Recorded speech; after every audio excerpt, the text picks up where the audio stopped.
Hello दोस्तों, स्वागत है आपका इस न्यू ब्लॉग में। और आज हम इस सावन के पावन अवसर में भगवान शिव से रिलेटेड जो कि एक धाम है, पुरानी धाम है, इससे रिलेटेड आज इस ब्लॉग में हम बताने वाले हैं। तो आप बने रहिएगा इस ब्लॉग में। सबसे पहले हम आप बता दें, ये जो आप दृश्य देख रहे हैं ये देवकूप कुंड का है। इसके बाद आपको मंदिर का दर्शन भी कराएंगे। क्योंकि मंदिर में आपका मोबाइल नहीं अलाउ था, इसलिए हमने मंदिर में पूजा पाठ करके उसके बाद ये शूट की है। तो हम आपको सारी जानकारी अपने से बता दे रहे हैं। देवकुंड जो है बिहार के औरंगाबाद जिले में ये पड़ता है।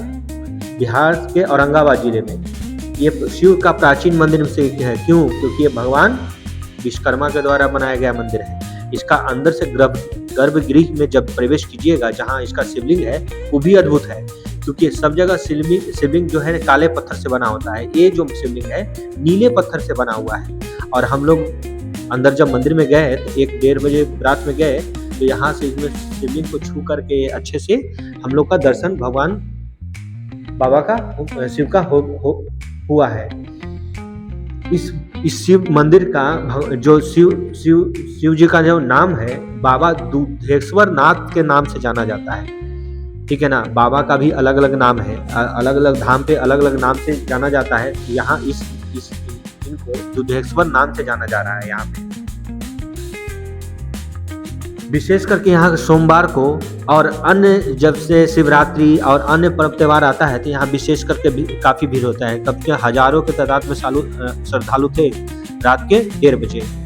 ठीक है, तो आप भी जाइए और इस मंदिर से आप दर्शन करके आप अपने को गौरवान्वित महसूस करेंगे, क्योंकि ये अद्भुत है। आप समझिए पहुंच गए।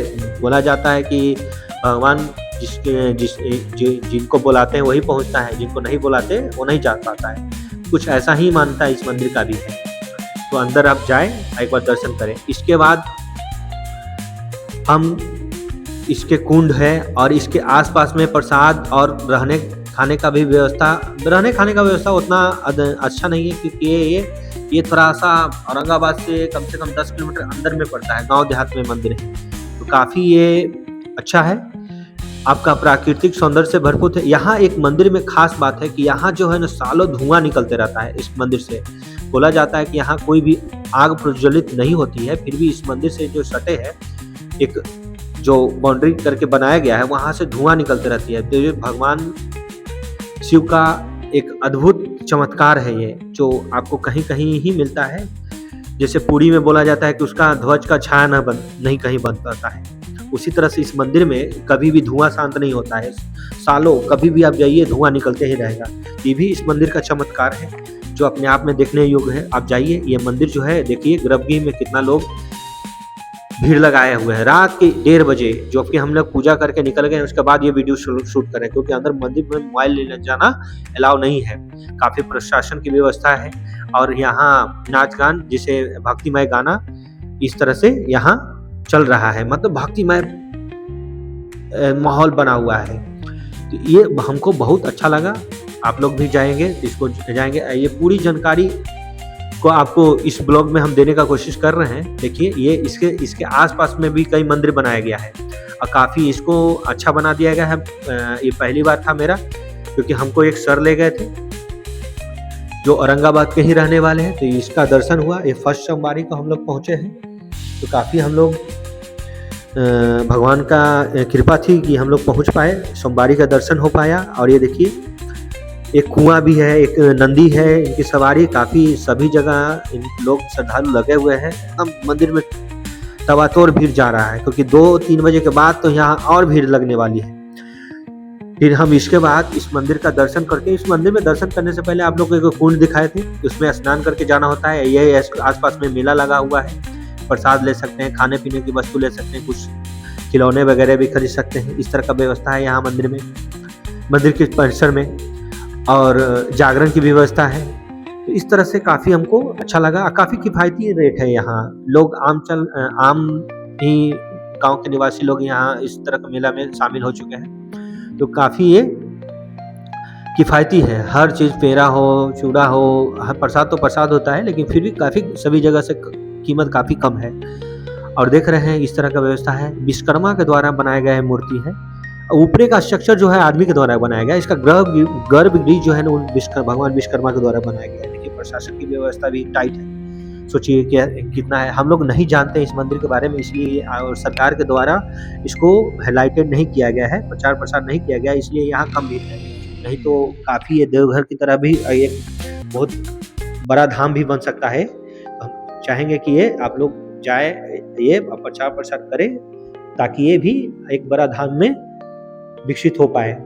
और इसके बाद हम चलेंगे, इस मंदिर के दर्शन के बाद, प्रसाद लेने के बाद हम लोग एक जगह और जाने वाले हैं, और ये है मंदिर मधुश्रवा।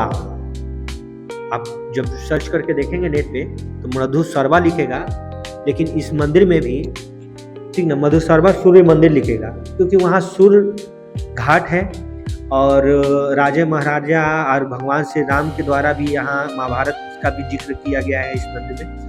जैसा कि हम नेट से जानकारी जुटा रहे हैं तो इस तरह का हमको जानकारी निकल के आ रहा है। ये देख रहे हैं मंदिर एकदम छोटा बनाया गया। इस मंदिर का कहानी है कि भगवान विश्वकर्मा जब बना रहे थे, इस मंदिर को निर्माण कर रहे थे, तो भोर हो गई थी। तो भोर होते ही इसको आधा छोड़ के ही वो चले गए थे, तो इसीलिए इसका आधा बना हुआ है मंदिर, और ये इसीलिए प्रचलित है।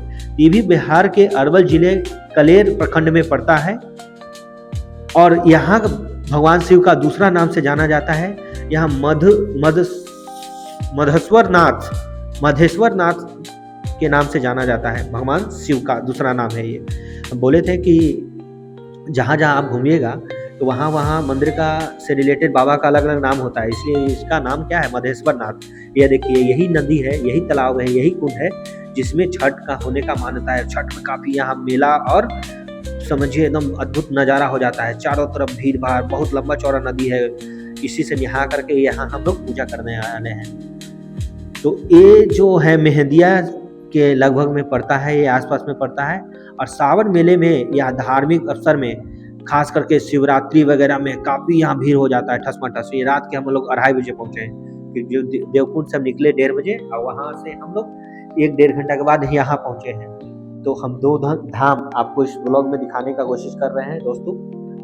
ये सूर्य मंदिर का भी यहाँ बखान मिलता है कि कह रहा कि विरासत के बारे में ऐतिहासिक स्थलों को जानना चाहते हैं तो गुजरात में स्थित मोढेरा सूर्य मंदिर विश्व में प्रसिद्ध है। स्थापकला और विज्ञान के लिए महत्व के लिए जाना जाता है। इसका गुजरात से रिलेटेड भी बोला जा रहा है कि कुछ महत्व है। ऐसे तो इसका महत्व भगवान से, महाभारत से रिलेटेड भी इसके बारे में कुछ बताया गया है।